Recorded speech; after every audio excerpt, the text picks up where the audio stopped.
Bismillahirrahmanirrahim. Nur Maulana Shah Karim Hussaini Hazam. Madad Farma, Madad Farma, Ya Ali Allah, Madad Farma. So we were talking about our Tariqah and Imam last Sunday. And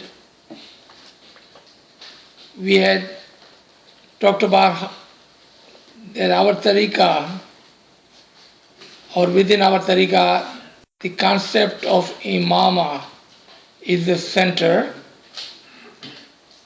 And we had talked about how nothing gets done or nothing gets started or nothing gets followed unless it is the farman of the Imam. So today we're going to continue on the same subject because a lot of good question was raised during the lecture and after the lecture. And one of the question was that how does Imam guide us? Does he guide us through the farman that we receive whenever Imam comes for didar? And in the last couple of years, especially during the Jubilee time, there were 20, 30, 40 faramins. And then before then, it was the previous Jubilee 10 years ago when we had 20, 30, 40 faramins. What about the time between those Jubilees? Every now and then, there is a didar somewhere in the world and we receive a new farman. But we don't receive the faramin on daily basis or monthly basis or even on yearly basis. So question is so valid and I thought it was very interesting that how does Imam guide us? Let's come to Surah Al-Hamd, first part of our dua, and we're not going to talk about the entire dua or anything. We're going to just take a couple of words out of Surah Al-Hamd. And that is, Haydina Sirat al-Mustaqim. That's all we're going to take from there. Guide us on the path, but which path? The straight path. And we're going to take those words only, and we will talk about that today, inshallah. So 3 times a day at least, and sometimes even more, because there is a practice of reciting Surah Al-Hamd in our Tariqah. But at least 3 times a day, we have this prayer saying, guide us. So we are saying, guide us on Sirat al-Mustaqim. Now, in the translation of the dua, sometime mistakenly or unknowingly, we translate that guide us to the right path. That is not a correct translation. It is guide us on the right or the straight path. Did everybody understand that part? Because sometimes mistakenly we say guide us to the straight path, meaning we are not on the straight path, so please guide us on the straight path. It is actually guide us on the straight path, saying that we are on the right path, on the straight path, and guide us further. Now, the reason I'm translating this, because we're going to talk about that, on the right path. Meaning, first, we are saying we are on the right path. And we are asking for guidance on that right path. Okay. If you all remember, we had talked about this path, ye rasta, जिसकी हम बात कर रहे हैं, ये सिरात. This raste or this path has 4 stops or 4 levels. And if you remember from last week, that was Shariat, Tariqat, Hakikat, and Marifat. If someone says that I am following the Shariat of Ismaili Tariqah, which is 3 times dua, the sun, and Chandrat Madlas. That is the Shariat in Ismaili Tariqah. I am following that, which is 99.9% of the Ismaili can say that we are following the Ismaili Tariqah. What they are saying, that we are following the Shariat in the Ismaili Tariqah. Because they are doing exactly that, reciting that dua 3 times, either going to Jamaat Khana or reciting otherwise. Giving the son of 12.5% and then coming to the Chandran Mallas. But once you have the true knowledge of our tariqah, you would understand that you are not following the Ismaili tariqah, you are following the Shariat of the Ismaili tariqah. Okay, I'm going to repeat this again because this is important. If somebody says that I am following the Ismaili tariqah, and only thing they are doing is reciting 3 times dua, regardless going to Jamaatana or reciting dua at home or wherever they may be, as per Imam's Farman, giving the song and attending the Chandrat Mallas. What are they doing? They are following the Shariat of the Ismaili Tariqah, because that is our Shariat. You are not doing anything more than that. So now if you come on the Sirat al-Mustaqim, where are you? You are on the first step. You are only on the first step. But this is a path, a road. And on the road, what do? You're supposed to move forward. You're supposed to walk on it. You're supposed to go ahead on it. You do not stop at one place.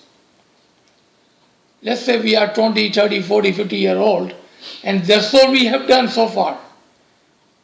Is following the Shariat. We have stopped on a path, and we are following the Shariat. We are not doing anything more than that. Meaning either we think because we are on Sirat al-Mustaqim, you're supposed to sit on that Sirat, on that road, on that path. And that's all we're doing, we're just sitting on it. But at the same time, 3 times a day we are saying, Ya Mullah, guide me on that path. Because when you ask him for guidance, you are showing the desire to move forward on that path. You are asking, you are showing the desire, but what are you not doing? Getting up and walking on it. Let's take some example. I want to go to Houston. I keep talking about going to Houston, but I never get up and get in my car. Will I get to Houston? Does not matter how much I desire. And then once I sit in a car, I don't turn on the car and don't go to Houston. That example is an example of many, many Ismailis. They do come to Jamaatana, they do get in the car, but they never drive the car to get to the destination. So who moves forward? Who understand the tariqah. Who understand in our tariqah the reason we are asking Imam for the guidance. And we are asking Imam to guide us on this path so we may move forward. So that brings us to our question. How does Imam guide us? How does Imam guide us? So Imam has a way of guiding the Jamaat. Sometimes he guides us through the Faramin, and not necessarily current Faramin, but all the Faramin which is available to us from current Imam, the previous Imam, and even the Faramin of Mawla Ali and other Imams. For example, from the book Pir bin Diyad Jawamardi, all the Faramin in that book. So Imam guides us through the Faramin, number one. Number two, he guides us through the Ginans. Because there is a Talim and the Ilm in the Ginans. Then he also guides us through the action. He shows us what to do and what not to do by his action. And not only current Imam again, the previous Imam, all the way to Mawla Ali. And even Prophet Muhammad's action, we are still learning today from it. For example, for Prophet Muhammad, being Ameen and Sadiq, being faithful on the way of the Islam, and then Mawla Ali and Imam Hussain and all the other Imams which has given their own life qurbani to protect the religion and Islam. So we learn from that. Okay, so come back over here again. So Mawla guides us through different channels and we understand that. Now, it is not easy to understand Imam's Farman. It's not easy to understand. So what do we need to understand Imam's Farman? We need some kind of knowledge of our Tariqah, and Imam has guided us on that too. And how and what does he say? Know your history. So we also learn from our history. Because if we know our history, then it will be easy for us to understand the Farman. Then of course once we understand the Farman, it will be easier for us to follow the Farman. So let's take a couple of examples on that, on the history. We see in our history that there is always a time when Mu'mineen, when the followers are close to Imam and following the Imam, and we see the Jamaat rising, and whenever Mu'mineens give up or don't follow the Imam, Jamaat has scattered and we have lost states and we have lost places, and sometimes we have lost our peers and Imams during those times. If we go all the way back to the time of Prophet Muhammad, and we have learned that last week also, sometimes we say, what I know is good enough for me, I do not need to learn anymore. That is the most dangerous statement a mu'min can make. That what I know is good enough, I don't need to know more. When did people say that? When Muhammad came, they said the knowledge we have from Paigambar Isa, the Jesus, is good enough. We do not need new guidance. And they stood back and stayed behind.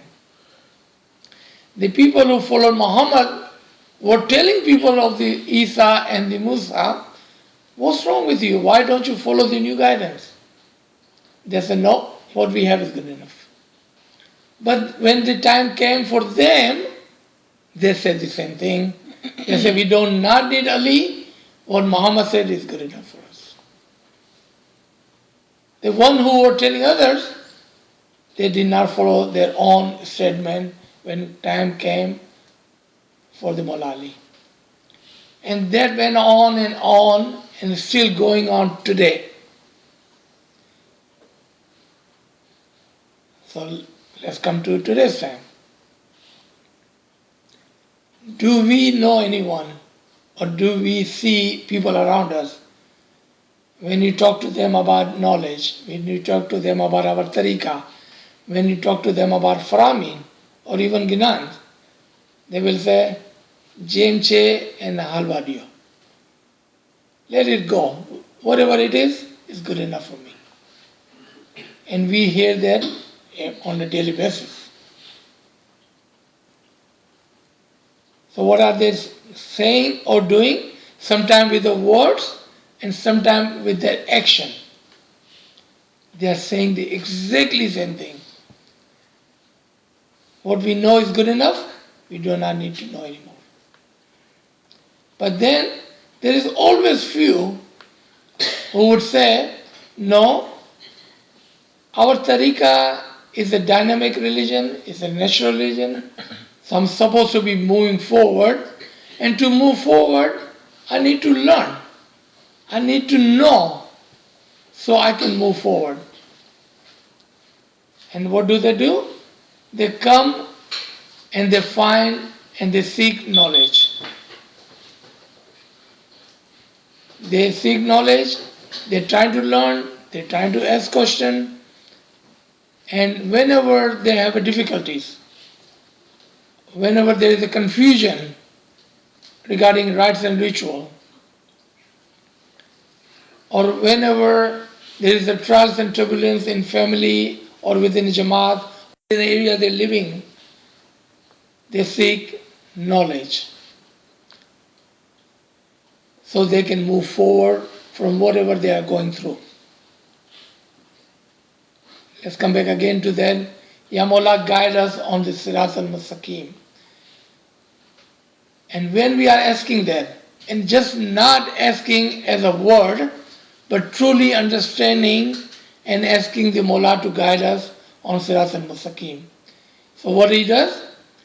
He teaches us, which is our next tariqah, from Shariat to tariqah, he teaches us the tariqah and he tells us how to follow our tariqah. And we already named the methods we use, different methods we use to teach us. But then in one place Imam says, I will also do the interpretation of the Quran and our tariqah. And he said that a long time ago. I believe there was 1986, the very first time in Lisbon, signing of the new constitution, Mullah said that. How many years ago was that? 33 years ago? And we have not seen Mullah sitting down in any Jamaat Khana or any place doing the interpretation of Quran or doing the interpretation of our faith. So when does he do that? How does he do it?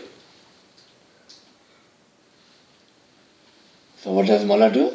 He did not just say it for the sake of saying it.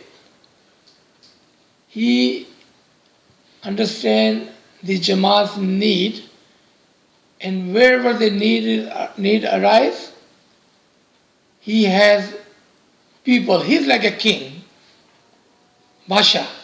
So what he does? He have people to do the work for him. He makes the ways to send the message. He assigned the people.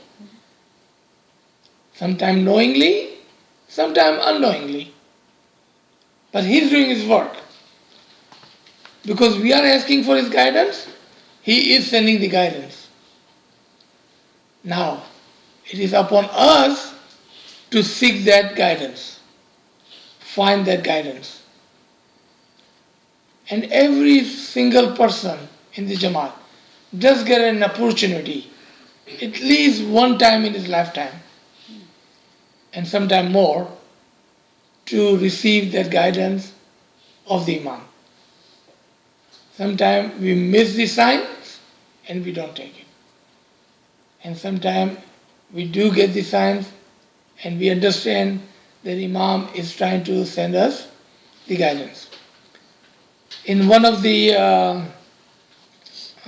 story, a couple of weeks ago or a month ago, somebody was telling us, that this gentleman in Birmingham, Alabama, I don't know what came over him, and he was talking to Mola one-on-one. He told somebody else afterward. Then I said, Ya Mola, I love Ginan. I have read so many Ginans. I've tried to understand Ginan. I love Farman. I have read all the Farman which is available to me. And I tried to follow it. This is it. Is there anything more than what I have available to me, which is Ginan and Farman? So he says that after the morning dua, one day. That evening he goes to Jamaatana, and someone walks to him strangely. Yali Madad Maulana, I see you in Jamaatana all the time. Are you interested in any other ilms? Are you interested in lectures?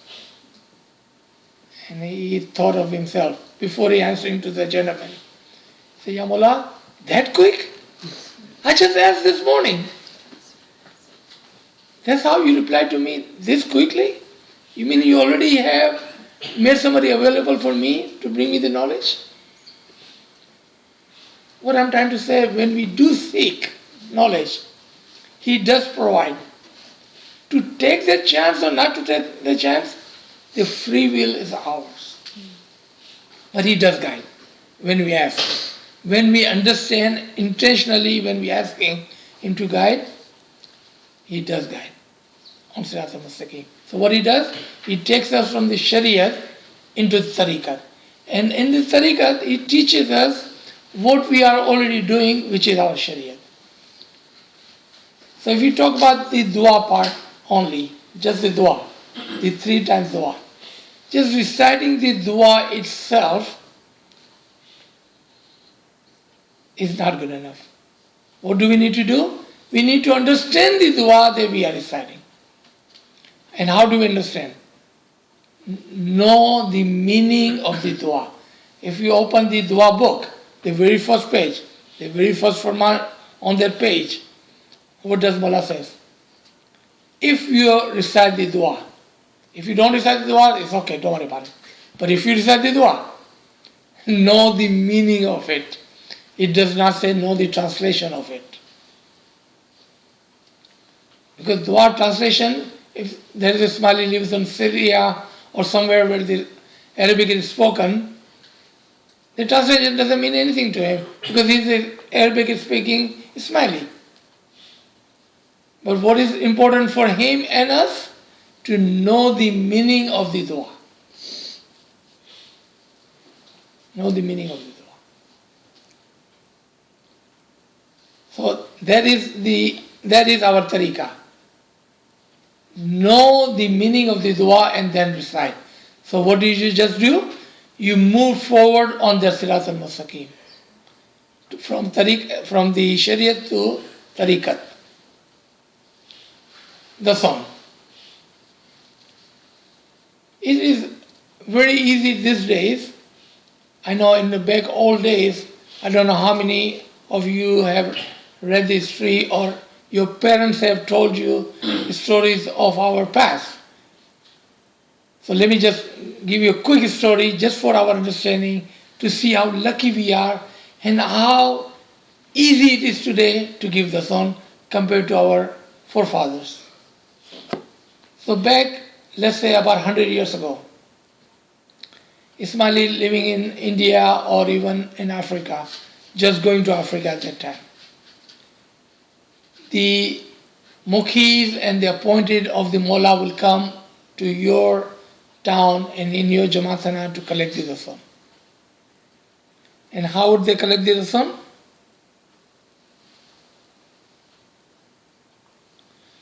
And how would they collect the dasam? They will come to you individually in your home. Let's say you are a farmer. So they will ask you what? How much crop did you have? And how much money did you make out of it? And they will do all the calculation, and 12.5% of your dasam is this much. And if you don't have it, what do you think would happen?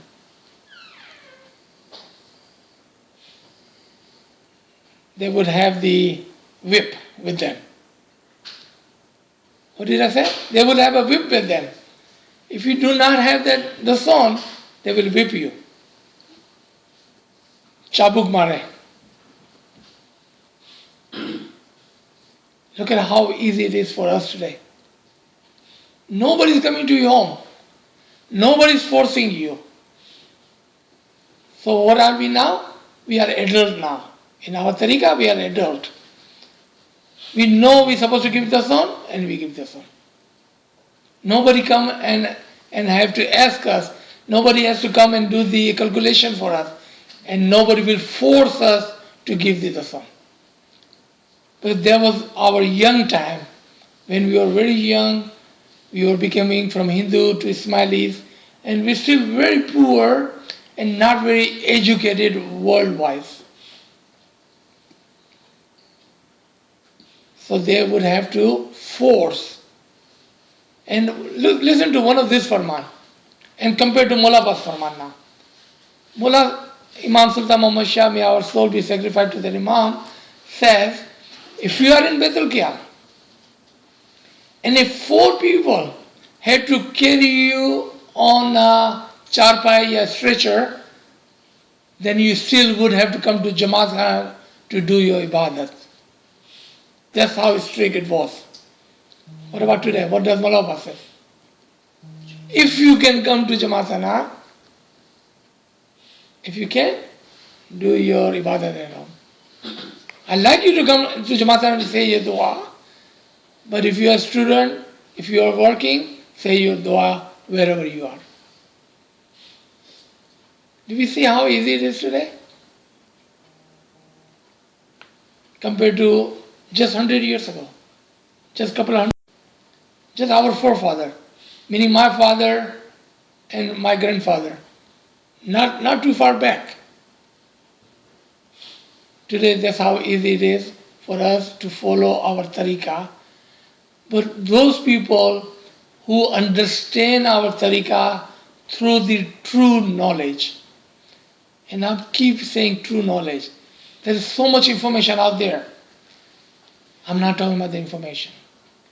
There is so much knowledge out there, and I'm not talking about that either. I'm talking about the true knowledge of our tariqah. When we have that, our tariqah is very easy to follow. हमारा तरीका इतना मुश्किल नहीं है.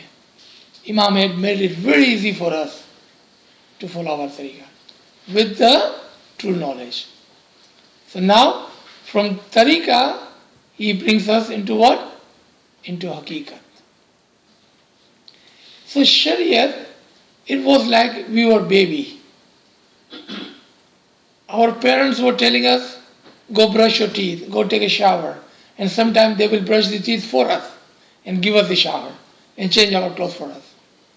And then in tariqat, they taught us how to brush the teeth, and how to take a shower, and how to change clothes. Then time came, they told us the benefit of brushing the teeth, the benefit of taking a shower and wearing clean clothes, keeping our nails cut and our hair cut and our feet clean, benefit of it. The true meaning of what we were doing from the day one, or what they were doing for us from the day one. They taught us the true meaning of it. Once knowing the true meaning of it, now nobody needs to tell us to brush our teeth, or take a shower, or wear clean clothes, or keep your nails cut. No one has to do that. Why? Because we know the truth. That's how our tariqah is. Once you know the truth through the true knowledge, you would know when you recite the dua. You would know it. You would know what conversation is taking place between you and your Imam. What you asking? Just 20 minutes ago, when we started this, we never thought of Haydina Sirat al-Mustaqim the way we understand now. Do we see that? Within 20 minutes, We know the truth of it. That we are seeking and asking Imam to guide us so we may walk on this Sirat al-Mustaqim. Now let's come to the word Mustaqim, the straight path, the true path, the correct path. What is Sirat al-Mustaqim? If somebody asks us just simply, what is Sirat al-Mustaqim? If somebody can quickly say, Imam is the Sirat al-Mustaqim, they would have nailed it. Imam is that straight path. Imam is that straight path. Because Imam is Amirul Mu'mineen, the guide, the Amir of the Mu'mineen, the leader of the Mu'mineen. Wherever he walks, that is Sirat al-Mustaqim. So what are we saying now? Haydina Sirat al-Mustaqim. Ya Mawla, guide us on the path that you are on. We wanted to follow you. That is the itaat, the submission to the Imam of the time, with the highest understanding of it.